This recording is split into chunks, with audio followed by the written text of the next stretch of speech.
The topic here is improving academic throughput rates using business intelligence tools, a case study of higher education institutions in South Africa. Comes from the Department of Informatics, right here at TUT, and the paper has been authored by Tshitake SN Mokwena. And I just want to believe that Mr. Tshitake is here. Yes. Can we give him a round of applause? Thank you. You can take over. Okay. Good afternoon, ladies and gentlemen. I'll be presenting this work, improving academic throughput rate using business intelligence tool, which was a case study conducted here in TUT.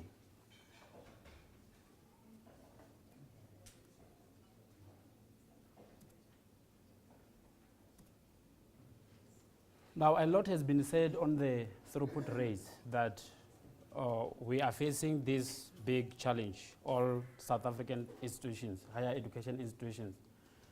Now, improving throughput rates is a key challenge facing South African higher education. Throughput rate refers to the number of students who are enrolled in a program, actively involved in teaching and learning, and successfully complete their studies within a given time frame, such as a semester or a year.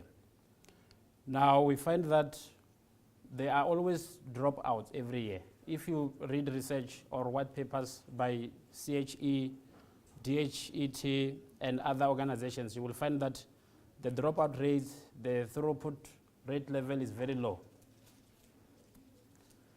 Now, business intelligence can come in to solve this type of a problem. Now, BI is the outcome of acquisition, interpretation, collation, analysis, and exploitation of information in the business field. It provides the right kind of information to the right people at the right time. And just to mention a few benefits of business intelligence, it can assist us when we are making decisions. Take, for example, when students want to specialize. In our faculty, students choose specialization on their second year. Now, last week, our faculties issued out a questionnaire that students should complete to help them make a decision on what they want to do next year. And I don't see that very proper, because we know that the kind of students that we receive, most of them are not prepared, are not well prepared. And then even the guidance that they have received doesn't enable them to do well when they come to universities. So business intelligence, if we can use the components of business intelligence, we can assist these students. Because if it's a case of deciding what the students should do next year, it's a matter of checking what the student passed very well, and then we help them choose, or we tell them that this is what we can do. Because if we don't do that and we allow them just to choose, we end up having them failing and repeating subjects until when they drop out. It can also help when we come to the allocation of subjects. The professor here said that you will find that a lecturer is teaching a subject every time, and then students are failing every year.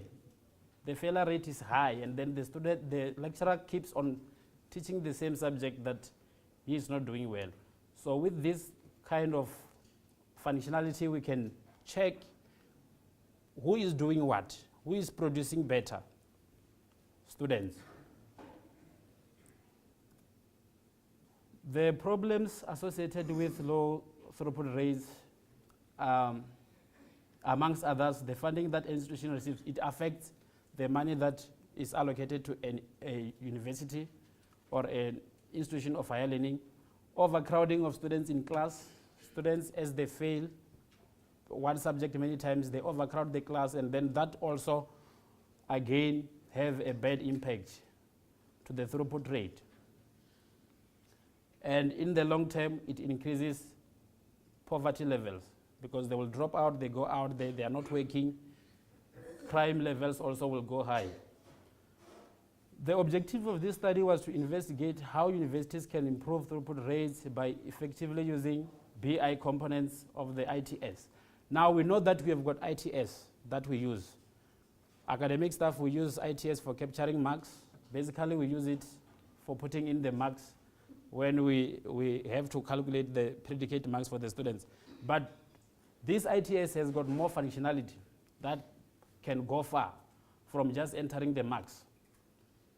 You can find that, like I can give an example of MIS. The data that MIS uses, it extracts it from ITS. But because that information is not well disseminated or communicated to relevant people, we end up not doing anything, whereas we have got all the information that we can use.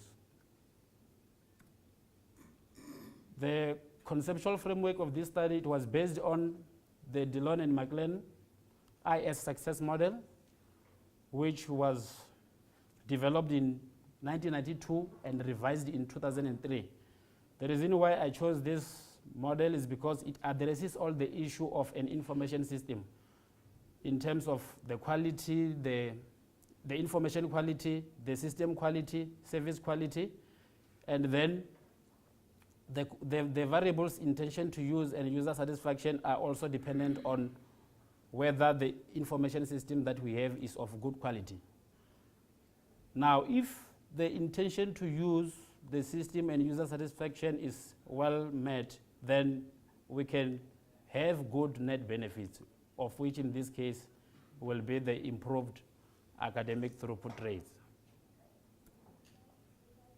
And quantitative data in the form of questionnaires were collected, where we have distributed around 300 questionnaires, of which 224 were returned with 185 usable and 39 unusable.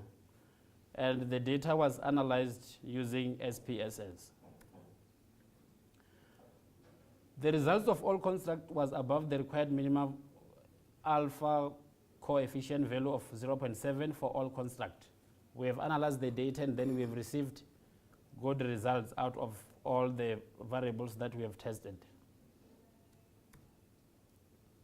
And also the relationship between the variables and direct of relationship were tested by means of correlation analysis. Regression analysis was also used to determine the degree of significant prediction towards improved academic throughput rates. And then we have formulated hypotheses that we have tested. And then these are the results. And all hypotheses tested were accepted with these values. Only two H1A and H4 were not significant.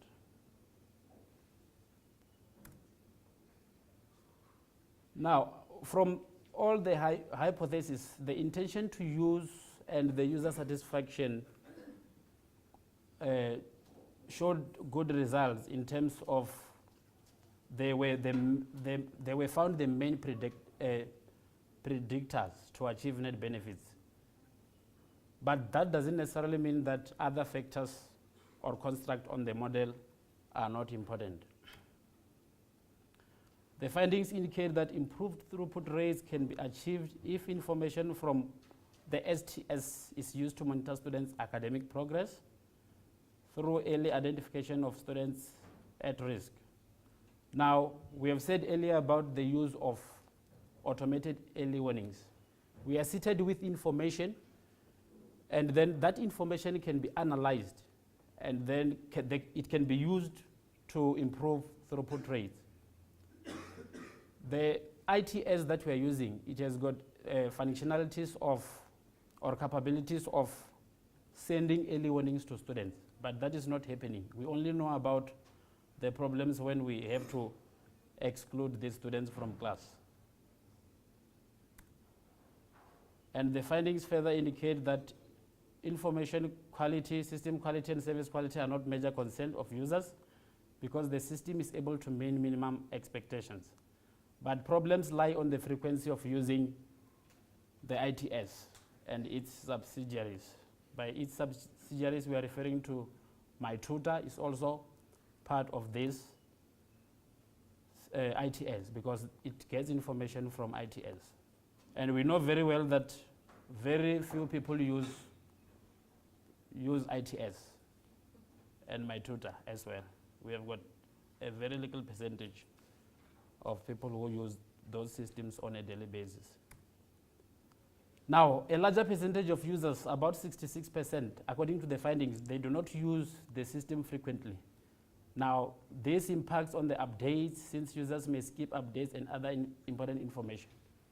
So if we don't encourage students to use, to log on, enabler, and then they check what is happening with their marks and all that, we may skip to update them with valuable information that can help to improve their performance. And the limitations of the study, it only concentrated on one higher education institution, which is TUT, although the data was collected from 2 provinces, here in Gauteng and in Limpopo. This study was conducted in the domain of ERP systems. These are some of the limitations. We only looked at the domain of ERP systems, particularly the ITS implemented and used in higher education institution. The study used cross-sectional survey as data was collected at a specific time, which implies that some changes may not have been incorporated. And the recommendations and future work, other researchers may replicate this study in a different province or country. It can also be done in other provinces.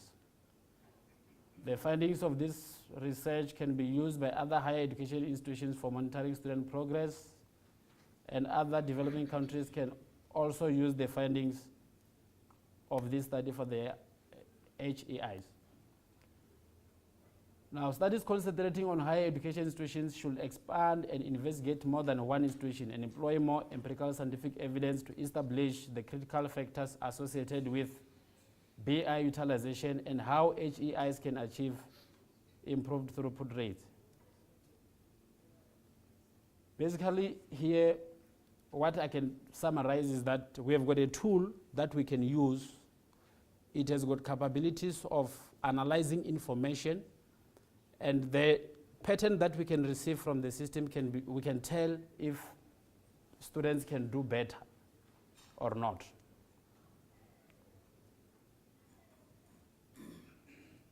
Researchers may apply a different theoretical framework investigating the same problem, because in this case, we only base this study on DNMIS success model.